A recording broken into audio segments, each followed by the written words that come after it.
கிறிஸ்துவுக்குள் பிரியமானவர்களே, கர்த்தரும் இரட்சகருமாய் இயேசு கிறிஸ்துவின் ஈடு நீட் நாமத்தினாலே உங்கள் யாவருக்கும் என் அன்பின் வாழ்த்து தெரிவித்துள்ளேன். தேவன் அருளிய அப்பம் பிரேயர் மினிஸ்டர் மூலியமாக உங்களோடு சந்திப்பதில் மிகுந்த மகிழ்ச்சி அடைகிறேன். தினம்தோறும் இரவினத்திலே தூங்கும் முன்பாக பரிசுத்த வேதாந்தத்திலிருந்து ஒரு பகுதியை நாம் தியானித்து நம்முடைய குடும்ப பாதுகாப்பிற்காக நாம் ஜெபித்து வருகிறோம். தூங்கும் முன்பாக கர்த்தருடைய பிள்ளைகள் கேளுங்கள். மத்தேயு சுவிசேஷம் 24 அதிகாரம் 37 முதல் 39 ஆகிய வசனங்கள். நோவாவின் காலத்தில் எப்படி நடந்ததோ அப்படியே மனுஷகுமாரன் வரும் காலத்திலும் நடக்கும். எப்படி எனில், ஜலப்பிரளயத்துக்கு முன்னான காலத்திலே நோவா பேழைக்குள் பிரவேசிக்கும் நாள் வரைக்கும் ஜனங்கள் புசித்தும் குடித்தும் பெண் கொண்டும் பெண் கொடுத்தும் ஜலப்பிரளயம் வந்து அனைவரையும் வாரிக்கொண்டு போகும் மட்டும் உணராதிருந்தார்கள். அப்படியே மனுஷகுமாரன் வரும் காலத்திலும் நடக்கும்.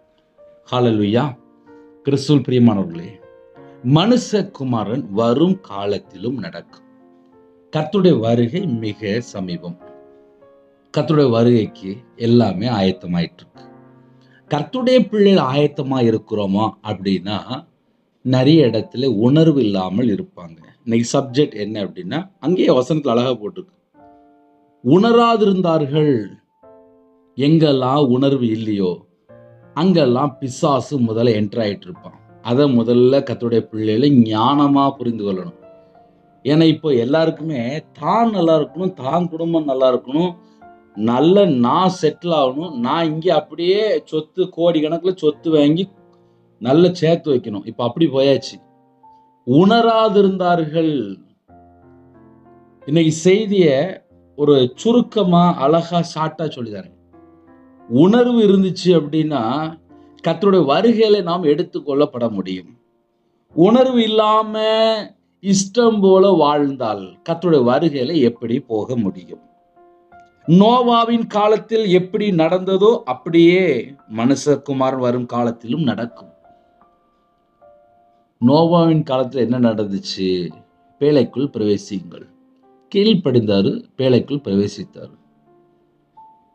இன்னைக்கு கர்த்தருடைய பிள்ளைகள் கீழ்ப்படிந்தால் உணர்வு வேணும், கீழ்ப்படியும் செய்யணும், உணர்வும் வேணும். வாழ்கிற காலம் கடைசி காலம், உணர்வு இருக்கா மட்டும் கொஞ்சம் யோசித்து பார்ப்போம். ஏன்னா உணர்வு இல்லாமல் தான் நிறைய குடும்பத்தில் இஷ்டம் போல் அவங்கவுங்க வேறு வேறு பக்கம் போயிட்டு இருக்கிறாங்க. அப்படின்னா என்ன அர்த்தம் அப்படின்னா, கையில் பைபிள் எடுத்து வாசம் மட்டும் பத்தாது, அதன்படி நடக்கக்கூடிய பிள்ளைகளாக இருக்கணும். அப்படி ஒரு வாழ்க்கை நமக்கு வேணும். அப்படி ஒரு குடும்பம் இருந்துச்சுன்னா கண்டிப்பாக ஆசீர்வாதமாக இருக்கும். நோவாவின் காலத்தில் எப்படி நடந்ததோ அப்படியே மனுஷகுமாரன் வரும் காலத்தில் நடக்கும். இதான் பைபிளில் போட்டிருக்கு. பெண் கொண்டும் பெண் எடுத்தும் இதெல்லாம் ஆட்டோமேட்டிக்காக போயிட்டு தான் இருக்கும்.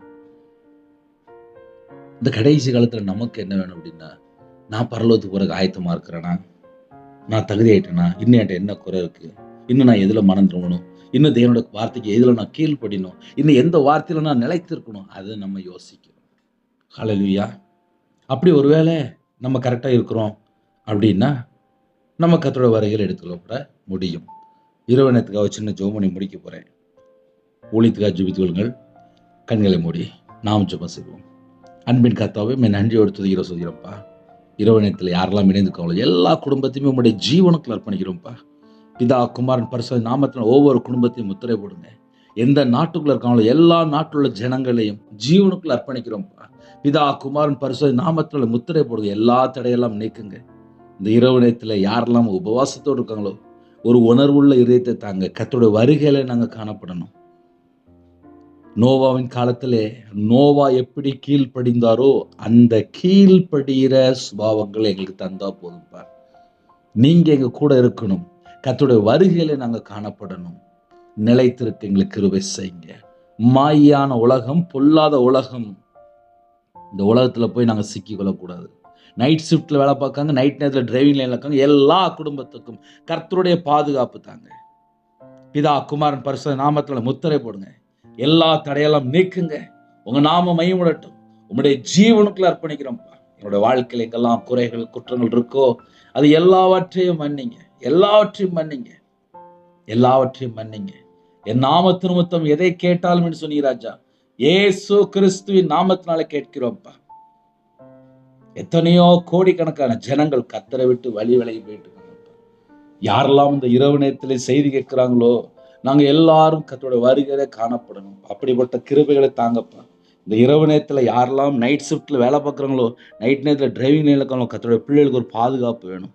குடும்பத்துக்குள்ளே சமாதானத்தை தாங்க, ஆசீர்வதிங்க, எல்லா தேவைகளெல்லாம் சந்திங்க. கடன் பிரச்சனை உபத்திரத்தின் மத்தியிலே, பாடுகள் மத்தியிலே அப்பா கஷ்டப்படுறாங்க.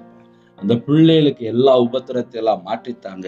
வேதனையோடு, கண்ணீரோடு, துக்கத்தோடு எந்த குடும்பத்திலே அப்பா மூழ்கி கொண்டிருக்கிறாங்களோ அந்த குடும்பத்தை தூக்கி எடுங்க. என் நாமத்து நிமித்தம் எதை கேட்டாலும் என்று சொன்னீங்க. இயேசு கிறிஸ்து நாமத்தினால கேட்கிறோம்ப்பா. நாங்கள் கிறிஸ்துவுக்குள் இருக்கணும். உபவாச நாட்களிலே உம்முடைய சமூகத்துல காத்திருக்க கிருபை செய்யுங்க. விசேஷமாக இரவு நேரத்தில் சில குடும்பத்துக்குள்ளே அப்பா கண்ணீர் வாழ்க்கை, அந்த வாழ்க்கையை மாற்றித்தாங்க. கற்பத்தினிய ஜெபிக்கிறேன், கர்த்தர் மாற்றுங்க. விசேஷமா மாசமா இருக்காங்கப்பா, கர்த்தர் ஆசீர்வதித்த கிருபைக்கா நன்றி. டெலிவரி போறாங்க, நார்மல் டெலிவரி ஆகிட்டாங்க, திருமண தேவைக்கா ஜெபிக்கிறாங்க, வாசல் திறந்து விடுங்க. சில குடும்பத்திலே வாலிப பிள்ளை இணைந்திருக்காங்க, படிக்கிற பிள்ளைகள், படிக்கிற பையங்க எக்ஸாம் நல்லா எழுதணும், கர்த்தர் கிருபை செய்யுங்க. திருமணம் முடிந்ததுக்கு அப்புறம் எங்கெல்லாம் குறைகள் குற்றங்கள் இருக்கோ எல்லாவற்றையும் நீக்கி ஆசீர்வதிங்க. ஒவ்வொரு குடும்பத்தையுமே உம்முடைய ஜீவனுக்குள்ள அர்ப்பணிக்கிறோம்ப்பா. எல்லா குடும்பமும் இயேசு கிறிஸ்து நாமத்தினால் ஆசீர்வதிக்கப்படும். தேவன் அருளிய அப்பம் பிரேயர் மினிஸ்டர் மூலமாக இணைந்திருக்கிற எல்லா குடும்பமும் இயேசு கிறிஸ்து நாமத்தினாலே ஆசீர்வதிக்கப்படட்டும். உங்க நாமம் மகிமைப்படட்டும். உம்முடைய ஜீவனுக்குள்ள அர்ப்பணிக்கிறோம்ப்பா. குறைகள் குற்றங்கள் எல்லாவற்றையும் மன்னிங்க, பரிசுத்தப்படுத்துங்க. உம்முடைய ரத்த கோட்டைகள் வேலடைங்கப்பா.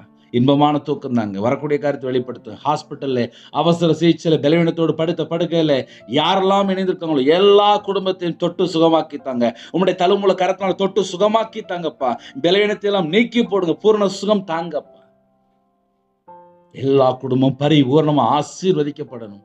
எந்த குடும்பத்துல மனம் திரும்பாமல் கர்த்தரை விட்டு தள்ளி போய் துன்மார்க்கமான வாழ்க்கை, பொல்லாத வாழ்க்கையில வாழ்ந்து கொண்டிருக்கிறாங்களோ, அருவருப்பான காரியத்துல, அசுத்தமான காரியத்துல, விபச்சார காரியத்துல ஈடுபட்டு தங்களை கெடுத்து கொண்டிருக்கிறாங்களோ, அந்த குடும்பம் ரட்சிக்கப்படணும்.